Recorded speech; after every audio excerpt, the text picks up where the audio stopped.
के साँच्चीकै कान्छीले सागरलाई फेला पारेकै हुन् त? के साँच्चीकै पछिल्लो समय कान्छी र सागरको मिलन भएकै हो त? सपनामा आफ्नो श्रीमान अर्थात सागर जंगलमा भएको महसुस भइसकेपछि कान्छी भने सागरको खोजीमा जंगलको बीचमा आफ्नो दाइ अर्थात ठुले र आफ्नो देवर सन्तोषसँग आइरहेकी थिइन्। यता सलिनाको मामाले भने सागरलाई विगतको लामो समयदेखि जंगलको बीचमा अपहरण गरेर लुकाइरहेको छ। विगतको समयमा आफूले गरेका गल्तीहरू सागरमाथि लगाउन खोजिरहेको सलिनाको मामाको कुरा सागरले स्वीकार नगरिसकेपछि सलिनाको मामाले भने सागरलाई लामो समयसम्म जंगलको बीचमा अपहरण गरेर भोकै र प्यासै राखिरहेको थियो। सागरलाई त्यहाँबाट छोड्दिनको निम्ति सलिनाले पनि विभिन्न किसिमका कुराहरू आफ्नो मामासँग गरिरहेकी थिइन्। तर राक्षस रूपी सलिनाको मामाले भने उल्टै सलिनालाई नै बाँधेर जंगलको बीचमा राखिरहेको छ। यता कान्छीले भने आफ्नो श्रीमान अर्थात सागरको खोजीमा जंगलको बीचमा जाने क्रममा अचानक केही कुरा देखेर चकित परेकी छन्। पछिल्लो समय कान्छीले देखेको दृश्य कतै सागरलाई त होइन, कतै कान्छीले भने पछिल्लो समय आफ्नो श्रीमान अर्थात सागरलाई सलिनाको मामाले जंगलको बीचमा अपहरण गरेर राखेको अवस्थामा देखेकी त होइनन्। त्यो सबै कुराहरू त तपाईहरूले आजको यस भिडियोको अन्त्यसम्म थाहा नै पाउनुहुनेछ। त्यसै कारणले आजको यो भिडियोलाई भने अन्तिमसम्म हेरेर साथ दिनुहोला। नमस्कार साथीहरू, स्वागत छ तपाईहरूलाई मेरो युट्युब च्यानल वाग्ले इन्टरटेनमेन्टमा। अब ढिला नगरी लागौं कान्छी सिरियलको रिभ्यू भिडियो तर्फ। तर त्यसभन्दा पहिला यदि तपाईहरूले पनि अब आउने समयमा कान्छी र सागरको मिलन भएको हेर्न चाहनुहुन्छ भने कमेन्टमा कान्छी र सागर लेखेर आजको यो भिडियोलाई पनि अन्तिमसम्म हेर्न भने पक्कै पनि नभुल्नुहोला। पछिल्लो समय कान्छीले भने आफ्नो श्रीमान अर्थात सागरलाई लामो समयसम्म खोजिरहँदा पनि फेला पार्न नसकेपछि कान्छी मात्र नभएर कान्छी लगायत उनको दाइ अर्थात ठुले र उनको देवर सन्तोष पनि एकदमै धेरै निराश भएका थिए। तर केही समयपछि कान्छीले भने आफू सुतेको समयमा सागरलाई सपनामा जंगलको बीचमा हराउँदै गरेको देखिसकेपछि कान्छीलाई भने आफ्नो श्रीमान सागर जंगलमै छन् भन्ने कुराको महसुस भइसकेको थियो। आफ्नो श्रीमान अर्थात सागर जंगलमा भएको महसुस भइसकेपछि कान्छी भने आफ्नो दाइ अर्थात ठुले र देवर सन्तोषसँग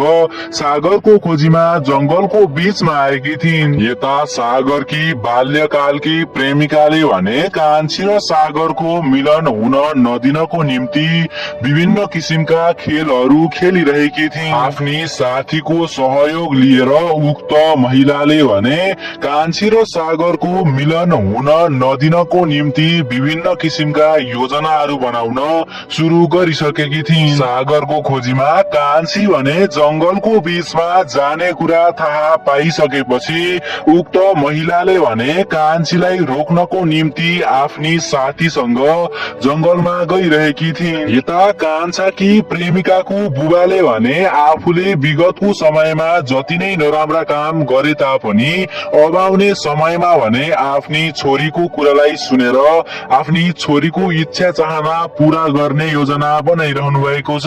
विगतको समयमा आफूले चाहँदा चाहँदै पनि आफ्नी छोरीलाई खुसी दिन नसकेको भन्दै यति बेला कान्छाकी प्रेमिकाको बुबाले भने आफ्नी छोरीका सबै कुराहरू मान्ने निर्णय लिइसक्नु भएको छ। आफ्नी छोरीलाई आफ्नो बन्धनमा राखिसकेपछि गाउँलेहरूको नजरमा पनि आफू नराम्रो भइसकेपछि कान्छाकी प्रेमिकाको बुबाले भने यति बेला सबै कुराहरू स्वीकार गरिसक्नु भएको छ।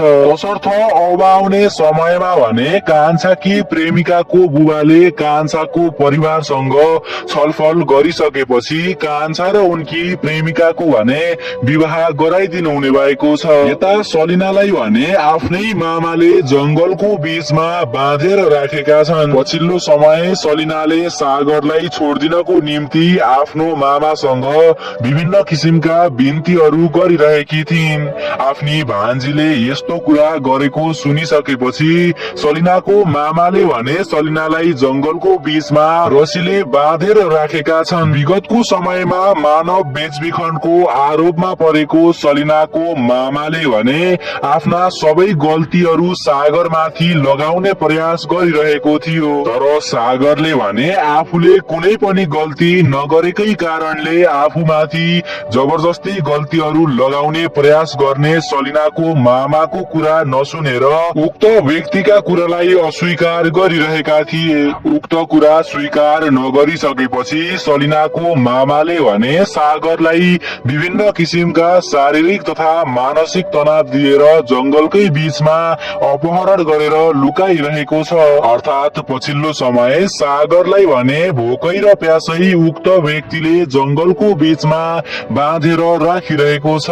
यता सागरको खोजीमा जंगलको बीचमा गएका कान्छी लगायत उनको दाई अर्थात ठुले र उनको देवर सन्तोष भने यति बेला आश्चर्यचकित परिरहेका छन्। आखिर के कुरा देखेर यति बेला कान्छी लगायत तीनैजना चकित परिरहेका होलान् त। कतै पछिल्लो समय कान्छीले देखेको कुरा भने अरू केही पनि नभएर सागर अपहरण भएर बसेको अवस्थालाई त होइन। कतै कान्छीले भने पछिल्लो समय आफ्नो श्रीमान अर्थात सागरलाई फेला पारेकी त होइनन्। मेरो विचारमा भने पछिल्लो समय कान्छी लगायत उनको दाई अर्थात ठुले र उनको देवर सन्तोषले देखेको दृश्य अरू केही पनि नभएर सागर जंगलको बीचमा अपहरण भएर बसेको अवस्थालाई हुन सक्छ। आशा छ पछिल्लो समय कान्छीले देखेको दृश्य भने सागरलाई हो। आशा छ पछिल्लो समय कान्छीले देखेको दृश्य भने सागरलाई हुनेछ र अब आउने समयमा भने कान्छी र सागरको मिलन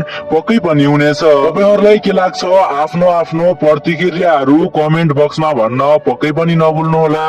आजको लागि यति नै। म आगामी दिनहरूमा पनि यस्तै भिडियोहरू लिएर पक्कै पनि उपस्थित हुनेछु। यदि आजको यो भिडियो मन परेको भए एउटा लाइक गरी हाम्रो च्यानललाई पनि सब्स्क्राइब गर्न भने पक्कै पनि नभुल्नुहोला।